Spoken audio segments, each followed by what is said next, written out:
Hi, my name is Dr. Kim McCoy. I'm a holistic chiropractor. I'm in my 14th year of practice, and I'm going to tell you a little bit about how I got into chiropractic, a little bit about the history of chiropractic, and the kind of chiropractic that we do in the office here. I became a chiropractor sort of by a chance meeting with a chiropractor who knocked on the door of my house on the day before I was about to fly away to do pre-med at the University of San Francisco. So the young chiropractor said, "Hi, I'm new in the neighborhood, meeting the neighbors, and want to see what people think about chiropractic." And I said, "I don't think anything about chiropractic. I don't know anything about it, and I'm moving tomorrow morning anyway, so you don't need to talk to me." And he said, "Oh, that's too bad," and got into a little conversation. Apparently, he had come from San Francisco, so wanted to know why I was going to San Francisco. And then when he found out I was going to pre-med, he said, "You don't want to be a medical doctor. You want to be a chiropractor." And I said, "I don't want to be a chiropractor. I don't want to be a back doctor." And he said, "Back doctor?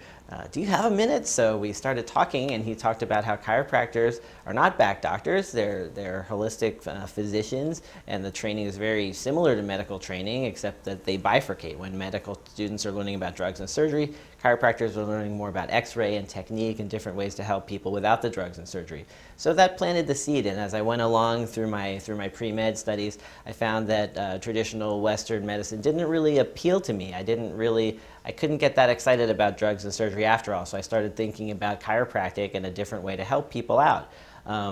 After I moved back to Virginia for a little while, I actually got some chiropractic on myself just to learn a little bit about it and see what it was about. I never had a lot of injuries or a lot of sicknesses as a kid, but I did have a lot of chronic headaches, sinus problems from time to time that I had just sort of gotten used to. And also in my teens and moving on towards college, I developed more and more fatigue, which I thought was maybe I wasn't sleeping enough or something like that. But after getting chiropractic and my symptoms starting to appear, I started to realize that that the structure did have something to do with the headaches. And through my chiropractor, I discovered that I had some undiagnosed dairy and wheat allergies. And as I eliminated the allergens from my diet, the fatigue really improved. So more and more I understood how health is really an inside-out process, and it doesn't come from outside in from the drugs. So that's the kind of model that we use here in chiropractic.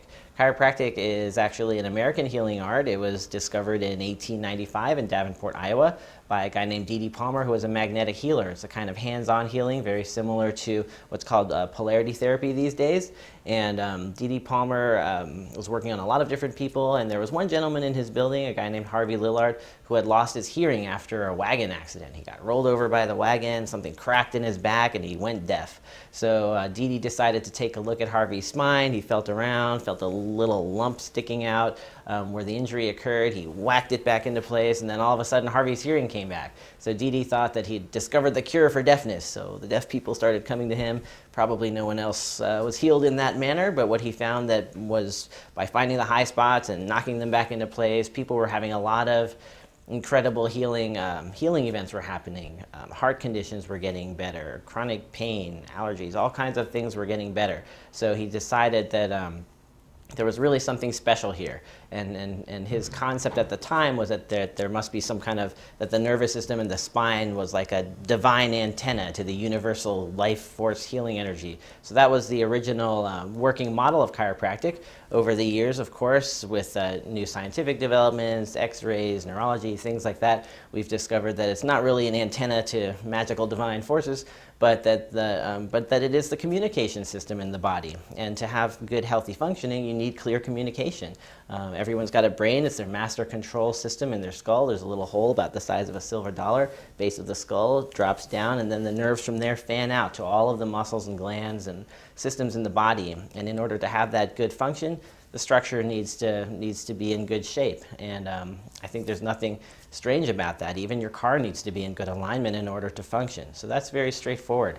What I discovered over time is that it's not enough to just look at the structure, because there's many reasons why the structure will come out of place.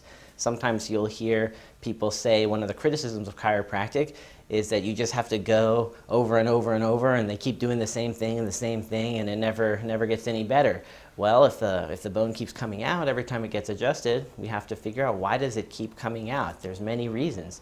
If it's a very simple, straightforward thing, then it shouldn't keep coming out. But your spine is a little bit like the circuit box downstairs in your house.